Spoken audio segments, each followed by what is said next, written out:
आजच्या 22व्या गळीत हंगामाच्या शुभारंभाचे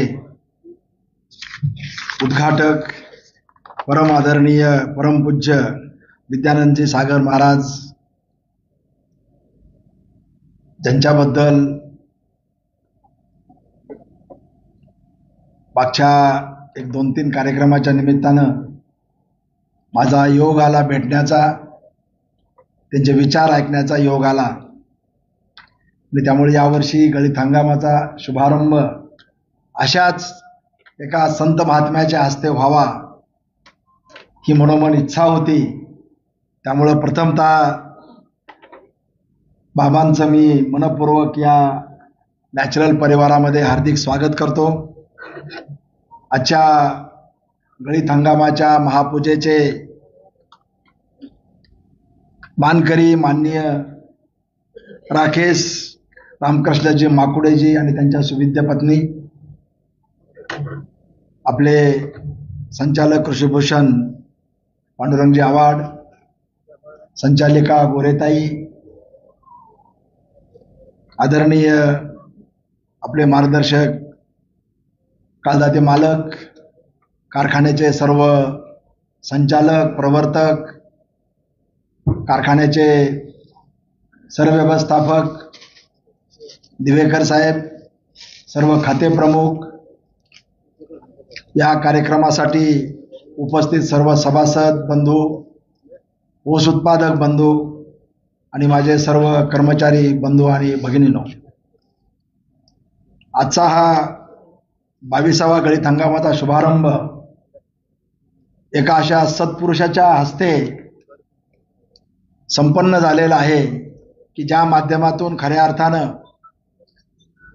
भगवद्गीतेचं मूळ स्रोत आणि आपल्या गेल्या 22 वर्षामध्ये केलेल्या कार्याचं वर्णन एका शब्दामध्ये महाराजांनी केलं आणि तो म्हणजे कर्मयोग. आणि हाच विचार मागच्या वर्षीच मला वाटतं एका पानगावच्या कार्यक्रमामध्ये महाराजांचा विचार ऐकण्याचा योग आला आणि त्यावेळी महाराजांचा विचार आणि महाराजाबद्दलच्या आपणा मनामधल्या सगळ्या संकल्पना यामध्ये जमीन आसमानाचा फरक आहे. आणि खऱ्या अर्थानं आज अध्यात्मातून जे काही समाजाला द्यायचं आहे ते अशाच व्यक्तींची, अशाच थोर महात्म्यांची गरज आहे. साधू संत भगवी कपडे घातले की साधू संत झाला आणि कीर्तन प्रवचन केलं की साधू संत झाला. ज्या व्यक्तीनं स्वतःचं आयुष्य समर्पित केलं, संपूर्ण आयुष्य समाजाच्या प्रबोधनासाठी वाहिलं, अशा थोर व्यक्तीच्या शुभास्ते आज हा शुभारंभ झाला. आणि मला असं वाटतं की निसर्गाचं कितीही अवकृपा झाली तरी महाराज आपल्यासारख्यांच्या शुभेच्छा, आपल्यासारख्यांचे आशीर्वाद खरं म्हणजे आम्हाला हा सगळा हंगाम आमच्या सभासदांना तारून नेईल याबद्दल निश्चितपणे आम्हाला अभिमान आहे, आम्हाला त्याच्याबद्दलचा आत्मविश्वास आहे. आणि या विचारानेच महाराज आम्ही या विरान माळावर मगाशी आपल्याला चर्चा सहज संवाद साधताना सांगितलं की एका थोर महात्म्याच्या पुण्याईनं, थोर महात्म्याच्या पदस्पर्शानं पुणे झालेली ही भूमी आहे. 1998ला डिलायसन्सिंग झालं. डोक्यात विचार आला की आपलं आयुष्य ज्या मातीतून, ज्या माणसातून, ज्या समाजातून घडलं त्यासाठी काहीतरी करायची. मगाशी आपण सांगितलं की स्वप्न पाहण्याचं जे आहे आणि अलीकडं या स्वप्नाबद्दल सांगितलं जातं की सगळ्या गोष्टीला एक्सपायरी आहे, स्वप्नाला एक्सपायरी नाही आहे. ते स्वप्न तुमचं आयुष्यभर तावत राहतं आणि कधीतरी अशी संधी येते त्यावेळेस ते साकार करण्याची तुम्हाला संधी मिळते. त्यामुळे असं अनएक्सपायर्ड स्वप्न माझं जवळजवळ वयाच्या 48व्या वर्षापर्यंत उराशी बाळगलेलं होतं की माझ्या मातीमध्ये, माझ्या माणसामध्ये काहीतरी करायचं. आणि ती संधी अटल बिहारी वाजपेयी सारख्या आपल्यासारख्या महान व्यक्तीच्या, साधू संतांच्या विचारधारेतून या साखर उद्योगाचं डिलायसन्सिंग झालं. आणि त्यानंतर महाराष्ट्रातला पहिला खाजगी, फक्त त्याचं शरीर आहे महाराज, आमचा आत्मा हा सहकारी आहे. सहकार ज्या पद्धतीनं चालला त्याच पद्धतीचं आमचं कामकाज आहे. फक्त सहकारातले दोष आणि प्रामुख्यानं सहकारातलं वाईट राजकारण इथं येऊ नये म्हणून आम्ही हे खाजगी साखर कारखान्याच्या नोंदणी केलेली आहे. आणि त्या माध्यमातून 1998ला या कारखान्याची सुरुवात झाली आणि हा विरान माळ आज आपण हे सगळं वृक्षवल्ली जो पाहतोय महाराज, या विरान माळावर फक्त एक हिवराचं झाड होतं. या माळावर यायला रस्ता नव्हता. अशा या माळावर परमपूज्य उत्तरेश्वर माऊलींच्या हस्ते आम्ही याचं भूमिपूजन केलं. आणि जवळपास 2006 पर्यंत जोपर्यंत माऊलीचं अस्तित्व होतं तोपर्यंत दरवर्षी कुठल्या ना कुठल्या निमित्तानं त्यांचे आशीर्वाद आम्हाला लाभले. आणि म्हणून हा सगळा जो डोलारा आज उभा राहिला, हे सगळं विश्व आम्ही उभा केलं. महाराज, आम्ही फक्त निमित्त मात्र आहोत. खरा यामागची जी प्रेरणा आहे, खरी यामागची शक्ती आहे, ते आपल्यासारख्यांचे आशीर्वाद आहेत, परमेश्वराची कृपा आहे. आणि त्या आशीर्वादाच्या जोरावर, त्या बळावरच हे सगळं करण्याची शक्ती आम्हाला मिळाली. आपण म्हटलात की आमचं कार्य हे फक्त विचारधारा देणं आहे, पण महाराज आपलं मुख्य कार्य आहे आपल्यासारख्यांच्या प्रेरणा जमात्यामध्ये गेल्या पाहिजेत. आणि त्या प्रेरणेतून असे सारखे काही आमच्यासारखी माणसं झपाटली जातात, ध्येय वेडे होतात. आणि मग ती ध्येय साध्य करण्यासाठी आपला सगळा आयुष्य व्यस्तात जे आपण धर्मासाठी कार्य करताय, परमेश्वर कृपेनं आपणाला सुद्धा या समाजासाठी प्रबोधनाचा आणि आपल्या खऱ्या विचाराची गरज आज आहे. आम्हाला हे भोंदू साधूंच्या माध्यमातून समाज सुधारणार नाही, तो समाज बिघडत चाललेला आहे. आज आपण बघतोय की काहीतरी जादू टोणा, काहीतरी आम्ही अशा पद्धतीचं करू की त्या माध्यमातून तुमचं सगळं भलं होईल. हा जो विचार आपण सांगितला की तुमचं कर्म हेच तुमचं भविष्य आहे, तुम्ही कराल, तुमचं कार्य हेच भविष्य आहे. आणि मला असं वाटतं की ह्या विचाराची खऱ्या अर्थाने या समाजाला गरज आहे. आणि हा विचार आपण समाजाला देत राहावा, त्यासाठी आमच्या सर्व शेतकऱ्यांच्या आणि ह्या परिवाराच्या आपल्याला हार्दिक शुभेच्छा आहेत की ज्या माध्यमातून आपलं आरोग्य, आपल्याला दीर्घ आरोग्य लावावं आणि या समाजासाठी आपला क्षण व्यतीत व्हावा आणि त्या माध्यमातून हा समाज प्रबोधित व्हावा, अशीच परमेश्वर चरणी प्रार्थना करतो. या गळीत हंगामाची सुरुवात तशी या नैसर्गिक संकटामुळं अडचणीची झालेली आहे. शेवटपर्यंत परतीचा पाऊस 15 ऑक्टोबरपर्यंत जाईल, तोपर्यंत आशा होती की जाता जाता का होईना आमचं हे धरण भरेल आणि किमान एक 500-550 मिलीमीटर पाऊस होईल. परंतु शेवटी निराशा झालेली आहे. पण माणूस आशावादी असतो, त्याप्रमाणे आणखी आम्हाला आशा आहे की पश्चिम बंगालच्या समुद्रामध्ये कमी दाबाचा पट्टा जर झाला तर तो आम्हाला वरदायी ठरतो. आणि असे मागचे आमचे काही 10-5 वर्षातले अनुभव आहेत की असाच कमी दाबाचा पट्टा झाला, अवकाळी पाऊस आला आणि रातोरात धरण अर्ध होतं ते धरण भरून व्हायला. त्यामुळं येत्या दिवाळीमध्ये असा काही प्रकार चमत्कार काही घडला परमेश्वर कृपेने तर निश्चितपणे पुन्हा आपल्याला एक आशेचा किरण त्या ठिकाणी निर्माण होणार आहे. परंतु आज घडलेला जी काही परिस्थिती आहे, जे वास्तव आहे ते स्वीकारून त्या पद्धतीनं आपल्याला पुढच्या या गळीत हंगामाचं नियोजन करायचं आहे. या बाबतीमध्ये पांडुआबांनी थोड्याशा गोष्टी आपल्याला सांगितलेल्या आहेत.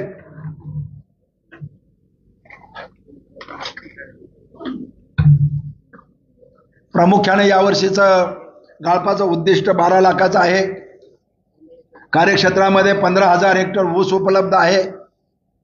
आता पाणी कमी पडल्यामुळं ऊस वाढण्याची शक्यता आहे, परंतु सुदैवाने यावर्षी गळीत हंगाम क्षमता वाढवण्याचं आपण नियोजन झालं. मागच्या वर्षी काही तांत्रिक अडचणी आल्या, त्याही सगळ्या दुरुस्त झाल्या.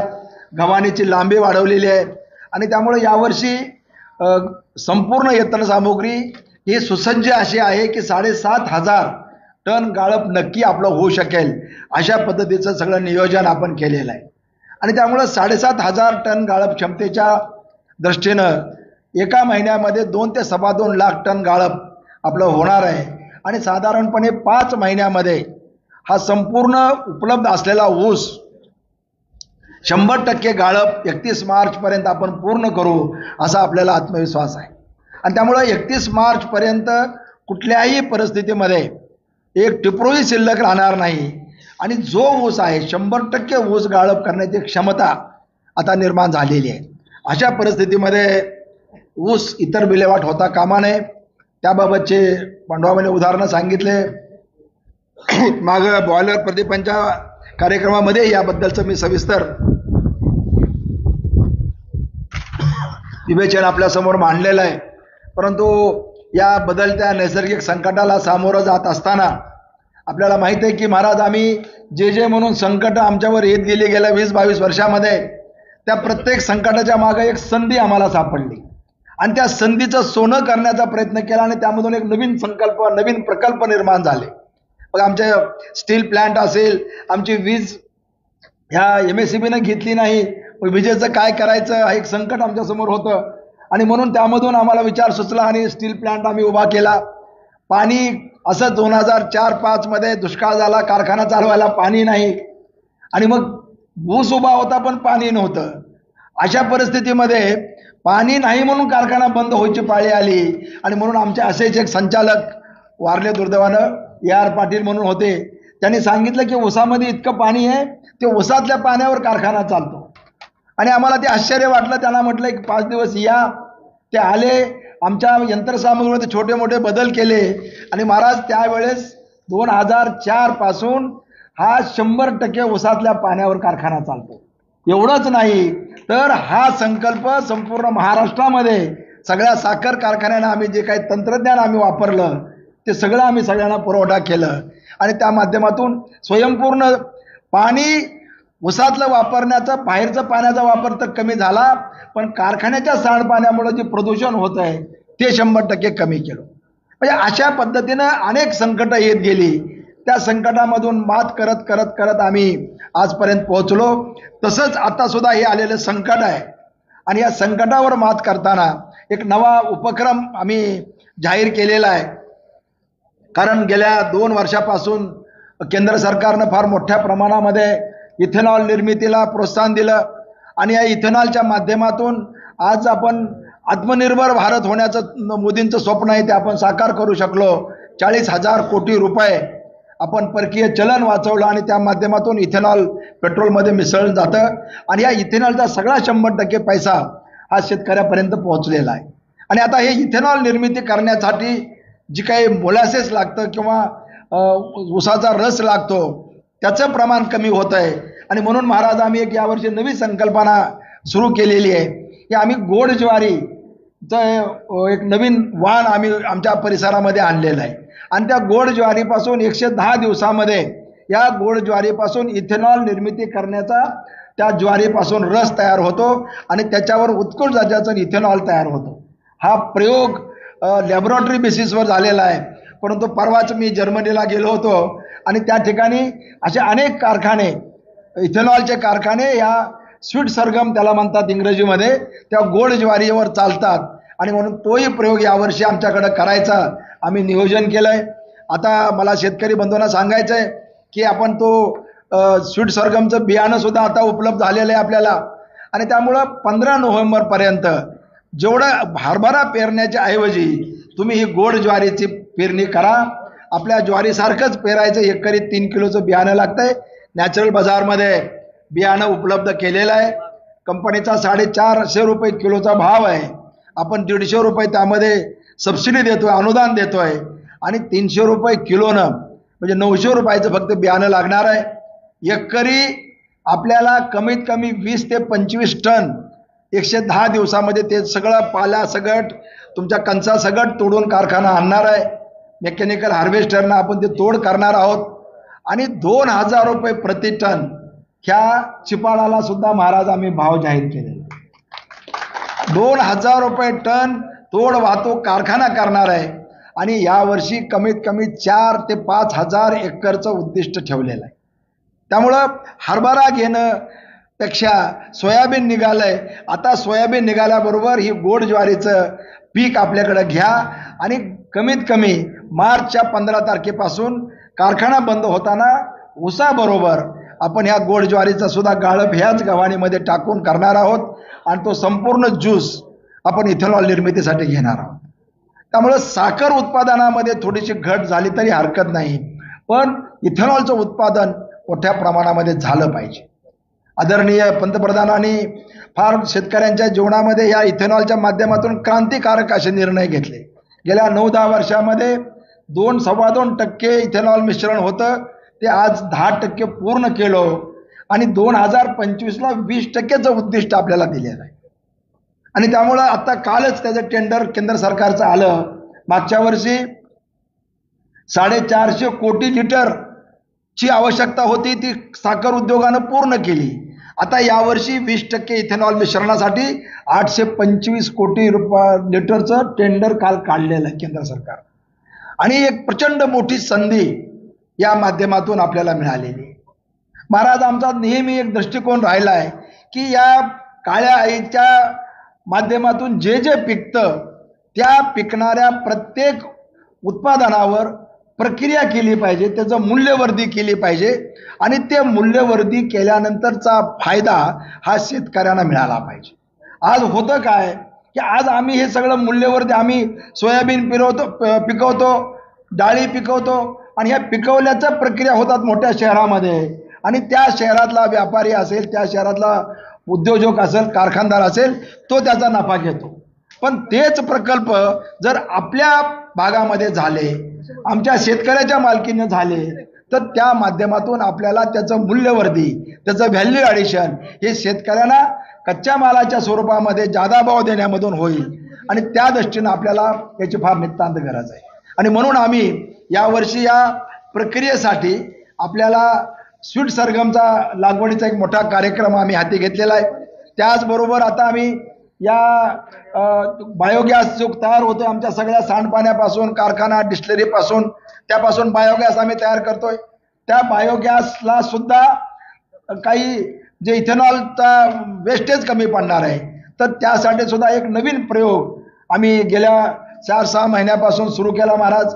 त्या ठिकाणी एक नेपियर गवत आपल्या जनावरांच्या चाऱ्यासाठी जे लावलं जातं त्या गवताच्या सुधारित व्हरायटी कोइंबतूरच्या संशोधन केंद्रामधून आम्ही आणल्या आणि त्या नेपियर गवताचं प्रति एकरी प्रति वर्षाचं उत्पादन 1700 टन त्या ठिकाणी आलेलं आहे. 1700 टन एका एकरमध्ये.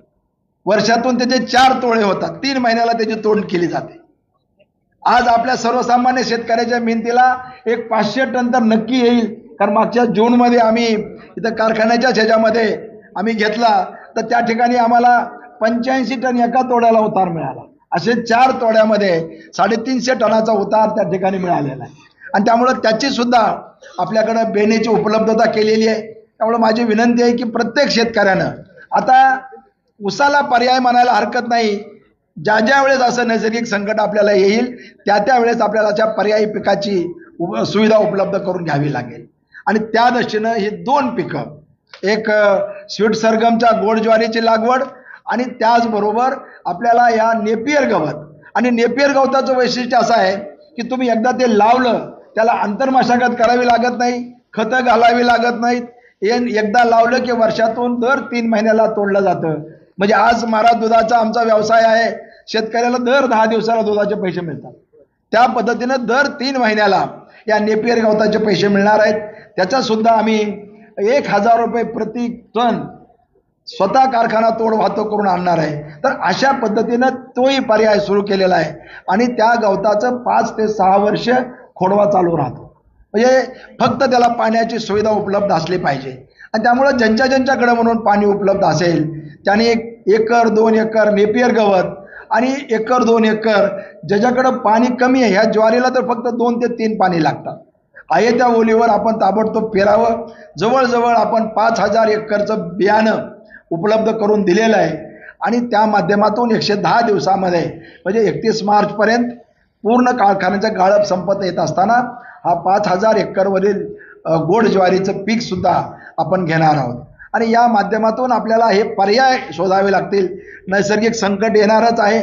नैसर्गिक संकटानं खचून न जाता त्याच्या सामोरं जाण्याचा प्रयत्न करणं आणि ते सामोरं जात असताना सर्वसामान्य शेतकऱ्यांना आपली उपजीविकेसाठी लागणारं आर्थिक अर्थार्जन कशा पद्धतीने उपलब्ध होईल अशा पद्धतीचं नियोजन आपण सातत्यानं करत आलेलो आहोत.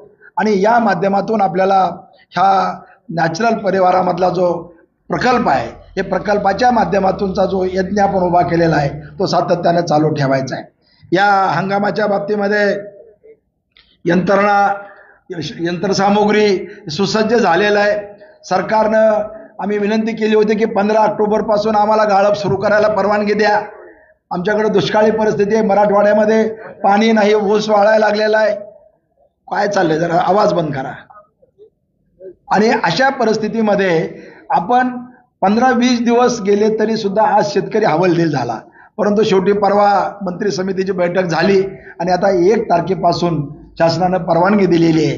आणि त्यामुळं मी आमच्या शेती अधिकाऱ्यांना सूचना केलेल्या आहेत की आता उद्यापासून सगळी यंत्रणा काढायला सुरू करा आणि यंत्रणेबरोबर 25, 26, 27 तारखेपर्यंत आल्या की आल्याबरोबर सगळ्या तोडी द्या आणि 1 तारखेपासून अगदी पूर्ण क्षमतेनं कारखाना सुरू राहील अशा पद्धतीनं आपलं नियोजन झालेलं आहे. आणि कुठल्याही परिस्थितीमध्ये विना थांबा यावर्षीचा गळीत हंगाम झाला पाहिजे. आणि म्हणून माझी इंजिनिअरिंग विभाग, उत्पादन विभाग या अधिकाऱ्यांना आणि कर्मचाऱ्यांना सुद्धा माझं आव्हान आहे, विनंती आहे की यावर्षी कुठल्याही प्रकारे यंत्रसामुग्रीमध्ये बिघाड होता कामा नयेत. डोळ्यात तेल घालून अंतरंग ओतून अहोरात्र आपण एक 4 ते 5 महिने काम करायचं आहे. कारण आज शेतकरी हवालदिल आहे. एक दिवस उशीर झाला तर त्यामुळं ऊसाचं वजन घटणार आहे, शेतामध्ये ऊस वाळतोय आणि अशा परिस्थितीमध्ये आपण सुद्धा शेतकरी आहोत. त्यामुळे ही जाणीव समोर ठेवून या कर्मचाऱ्यांनी सुद्धा अत्यंत तत्परतेनं दक्षतेनं हा कारखाना चालला पाहिजे, अशा पद्धतीनं काम झालं पाहिजे. यावर्षी साखरेचे भाव चांगले आहेत. शासन एक्सपोर्ट तर आता बंद केला आहे, त्यामुळं साखरेच्या भावावर नियंत्रण आणण्याचा प्रयत्न आहे. निवडणुकीचं वर्ष आहे, येत्या महिनाभरामध्ये 5 राज्यात निवडणूक आहेत आणि आपल्याला माहीत आहे की आपले सरकार हे फार सेन्सिटिव्ह आहे.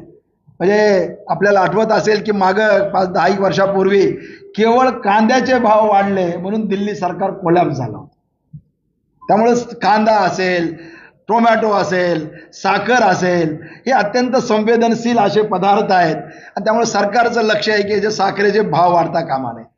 पण दुर्दैव आहे महाराज, आपण एक 15-20 वर्षाचा जर अभ्यास केला तर त्यावेळेस चहाचा भाव, त्यानंतर डाळीचा भाव, तेलाचा भाव आणि साखरेचा भाव, ह्या सगळ्यांची जर अभ्यास केला तर हे सगळे भाव 10 पटीनं वाढले.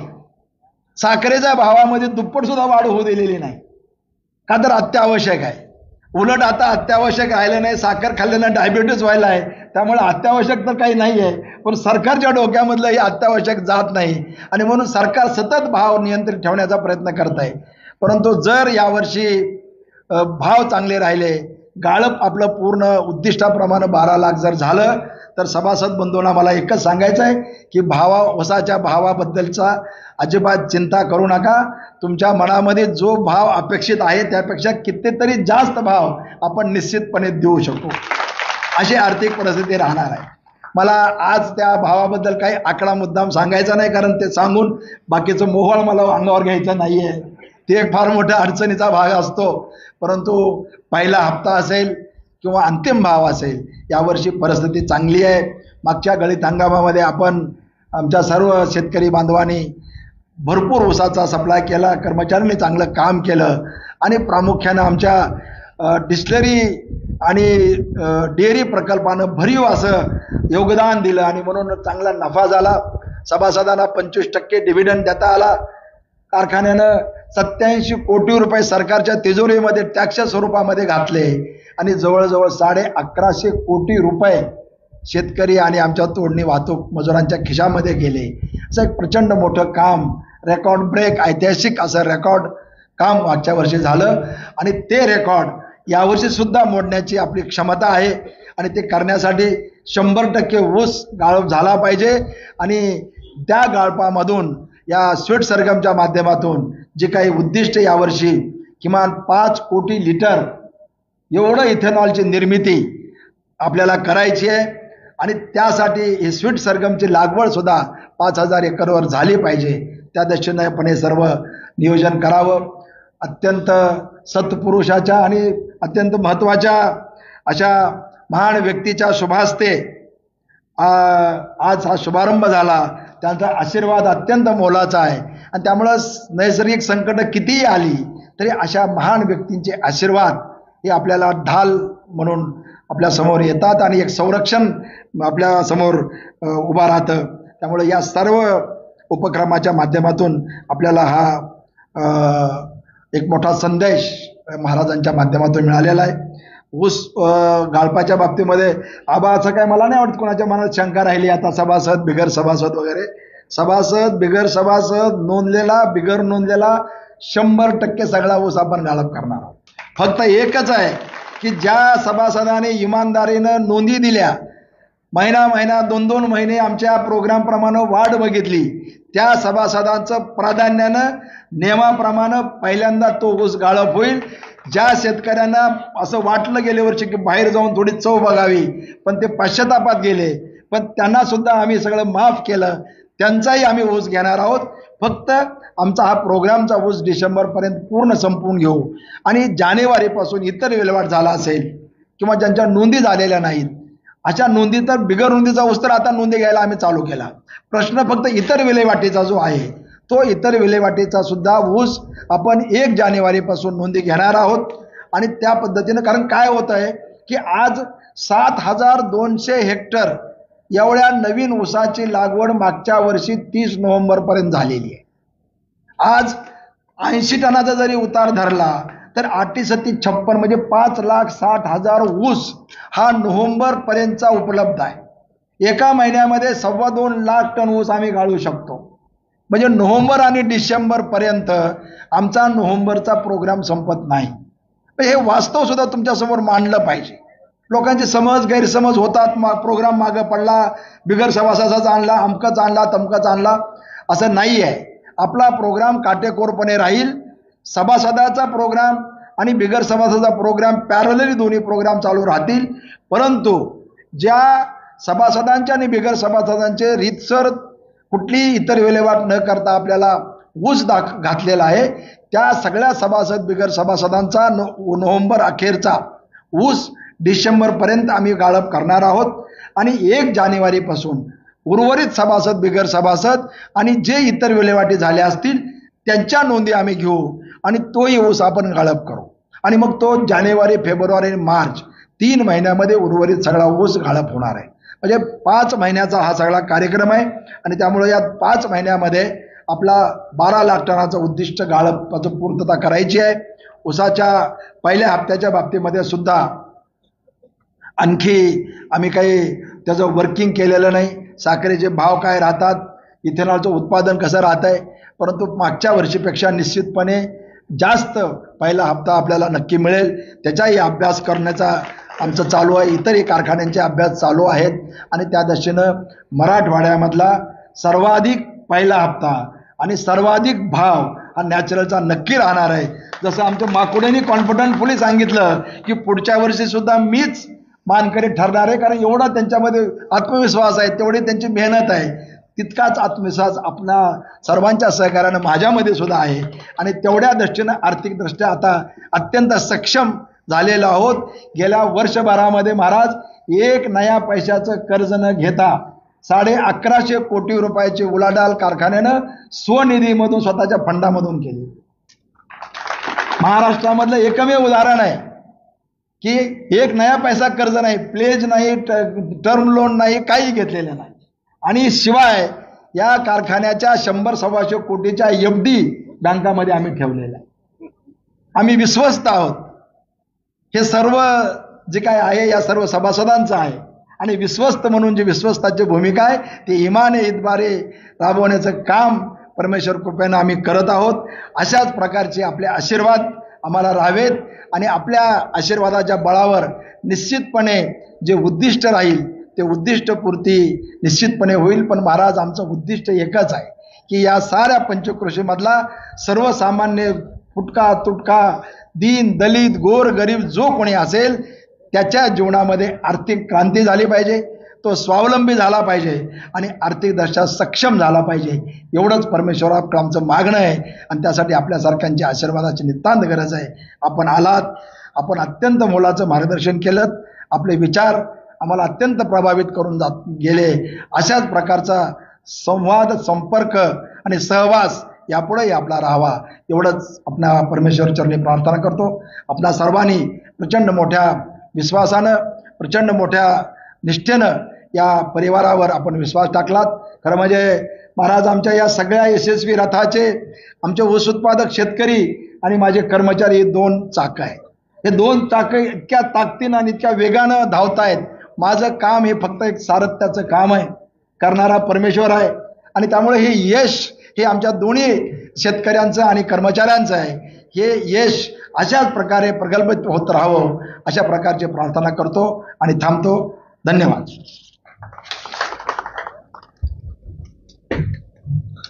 धन्यवाद साहेब. या ठिकाणी आपल्याला येणाऱ्या गळीत हंगामाच्या बाबतीत सविस्तर असं मार्गदर्शन या ठिकाणी केलेलं आहे. त्याचबरोबर नवीन संकल्पना जी आहे स्वीट सरगम गोड ज्वारी लागवडीच्या संदर्भामध्ये आपण ते जास्तीत जास्त लागवड या ठिकाणी करावी आणि याचं बियाणं आपल्या नॅचरल बाजारमध्ये उपलब्ध केलेलं आहे.